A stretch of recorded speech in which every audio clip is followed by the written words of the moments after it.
One confused man ended the Cold War. On November 9th, 1989, a middling East German bureaucrat sat down at a live press conference in East Berlin. He was tired. He was underprepared. He had been handed a memo at the last minute that he hadn't properly read. A journalist asked him a question.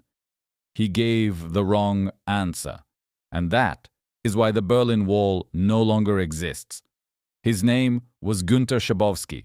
He was 60 years old. He was not a revolutionary. He was not a visionary.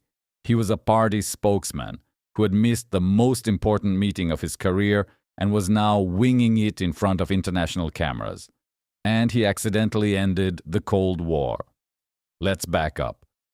To understand what happened on November 9th, 1989, you need to understand what East Germany was in the years and months before it. East Germany, officially the German Democratic Republic, was one of the most repressive states in the Eastern Bloc.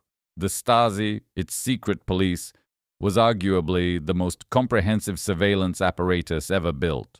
At its peak, the Stasi had one informant for every 63 citizens. Your neighbors were watching you. Your colleagues were watching you. In some cases, your family members were watching you.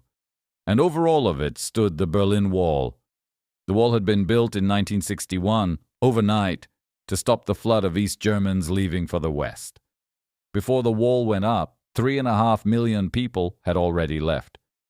The East German government's solution to the problem of people not wanting to live there was to make leaving impossible. It worked, in the most brutal sense of the word. Over the next 28 years, at least 140 people were killed trying to cross it. Thousands were imprisoned for attempting to flee. The wall became the defining symbol of the Iron Curtain, the physical manifestation of everything wrong with Soviet communism. By 1989, the wall had been standing for 28 years.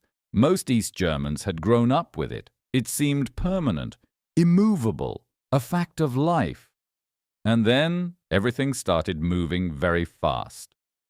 1989 was a remarkable year in Eastern Europe. Poland had held semi-free elections and a non-communist government had taken power. Hungary had opened its border with Austria. Czechoslovakia was in the middle of the Velvet Revolution. In East Germany, the pressure was building. Massive protests had erupted in Leipzig and other cities.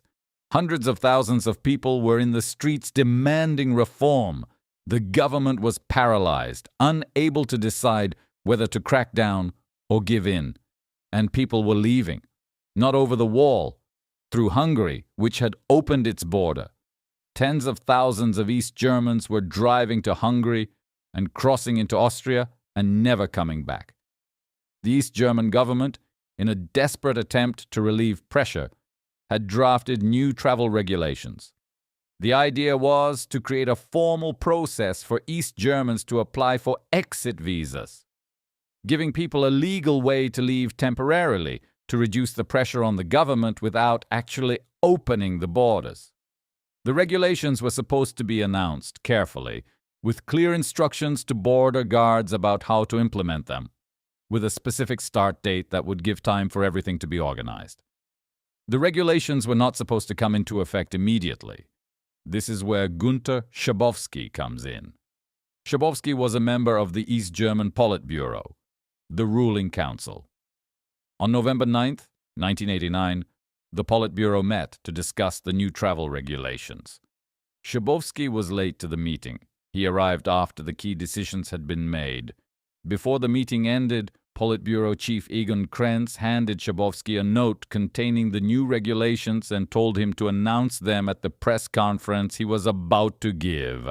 Krenz did not tell Schabowski that the regulations were not supposed to come into effect until the following day, that border guards needed to be briefed first, that there was supposed to be an organized process.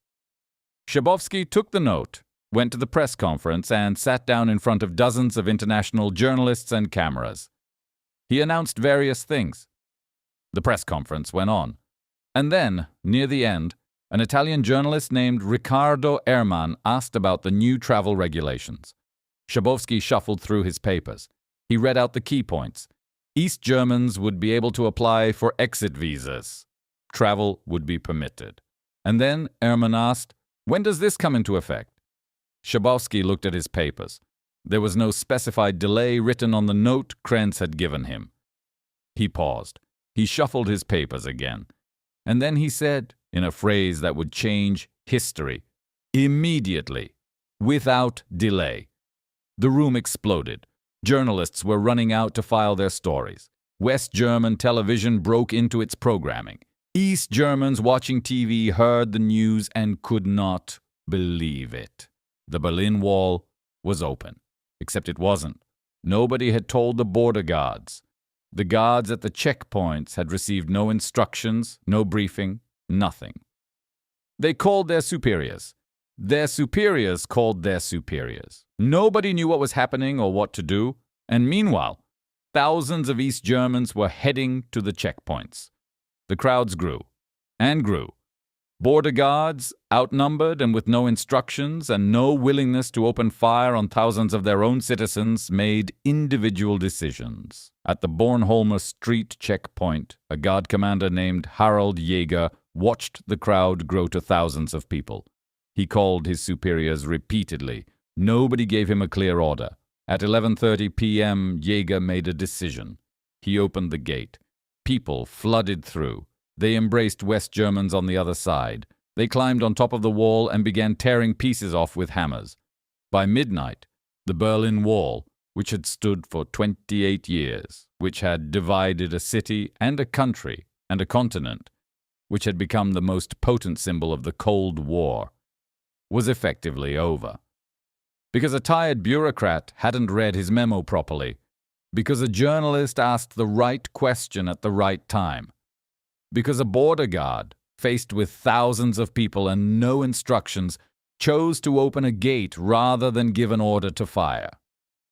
Now here is the thing about this story that people consistently miss. Schabowski did not know what he had done. He went home after the press conference. He went to bed. He found out the next morning that the wall had fallen. The East German government did not know what had happened until it was already over. By the time they understood that Schabowski had announced something he wasn't supposed to announce, the crowds were already at the checkpoints. The most dramatic moment of the Cold War, the fall of the Berlin Wall, the event that effectively ended the division of Europe, was not planned. It was not the result of a brilliant diplomatic strategy or a military operation or a popular uprising that had been years in the making. It happened because of a miscommunication, a missed meeting, a note without a date, a confused man saying immediately when he meant tomorrow. History, it turns out, does not always move in straight lines. Sometimes it turns on a single word said by a tired man who hadn't done his homework. His name was Günther Schabowski. He went home and went to sleep. And when he woke up, the Cold War was over.